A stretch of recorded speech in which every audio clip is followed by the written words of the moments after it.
Hi every one. எங்களோட project என்னென்னா river cleaning robot.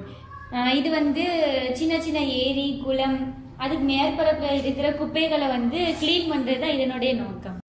இது வந்து நீர்வாழ் உயிரினங்களுக்கும் தாவரங்களுக்கும் சுற்றுச்சூழலுக்கும் எந்த பாதிப்பையுமே ஏற்படுத்தாது.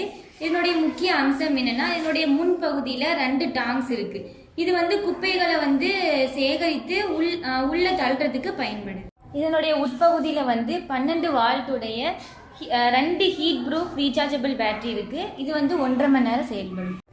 இதில் வந்து சார்ஜ் கண்ட்ரோலர் இருக்குது. இந்த சார்ஜ் கண்ட்ரோலர் எதுக்கு யூஸ் ஆகுதுன்னா பேட்டரியில் அதிகமாக சார்ஜ் ஏற்றும் போது அது மேலும் ஏறும்போது வீங்காமல் இருக்கிறதுக்காண்டி இந்த சார்ஜ் கண்ட்ரோலர் யூஸ் ஆகுது. இதில் வந்து ஒரு சென்சார் இருக்குது. இது எதுக்கு யூஸ் ஆகுதுன்னா ஒய்ஃபை கனெக்ஷனுக்கும் அதுக்கு முன்னாடி பெரிய கல்லோ அல்லது உயிரினங்களோ ஏதாவது வந்துச்சுன்னா அதுலேருந்து விலகி போகிறதுக்காண்டி இது செயல்படுது. இதில் ப்ரொப்பலர் வீலுக்கு பதிலாக நாங்கள் 2 பக்கமும் இம்பலர் வீல் பயன்படுத்தியிருக்கோம். இந்த இம்பலர் வீல் வந்து தண்ணியில் ஈஸியாக மூவ் ஆகிறதுக்கு ஹெல்ப் பண்ணும். இந்த டாங்ஸோடைய உட்பகுதியில் வந்து ரிவால்விங் டோர்னு ஒன்று இருக்குது. அது வந்து உள்ளே போன குப்பைகளை வந்து திரும்பவும் வெளியே வரவிடாமல் தடுக்குது.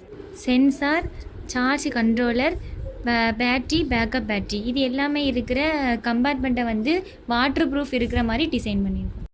இந்த பேக்கப் பேட்டரி வந்து எதுக்கு யூஸ் ஆகுதுன்னா ஃபஸ்ட்டு பேட்டரியில பவர் வந்து கம்மி ஆயிடுச்சுன்னா இந்த பேக்கப் பேட்டரியில பவரை வச்சு நம்ம இதை யூஸ் பண்ணிக்கிறோம்.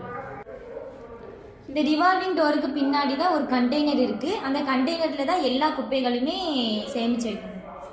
இப்போ வந்து இந்த பேட்டரி எல்லாமே இருக்கிற கம்பார்ட்மெண்ட்டில் வந்து ஒரு ப்ரொப்பலர் ஃபேன் வந்து அட்டாச் ஆகிருக்கு. இது வந்து வெளியில் இருக்கிற தண்ணியோடு இருக்கிற குப்பைகளை வந்து உள்ளே இழுக்கிறதுக்கு செயல்படுது. இந்த கண்டெய்னரில் இருக்கிற ஹோல்ஸ் வழியாக அந்த தண்ணி எல்லாமே வெளியே போகும். இதில் 3 பார்ட்டாக இருக்கிற கண்டெய்னர், பேட்டரி கம்பார்ட்மெண்ட், அதுக்கு மேலே இருக்கிற டாப் இது எல்லாத்தையுமே தனித்தனியாக எடுத்து க்ளீன் பண்ணி மறுபடியும் அட்டாச் பண்ணிக்கலாம். இது எல்லாமே எங்கள் ப்ராஜெக்டோடைய key features. Thank you every one.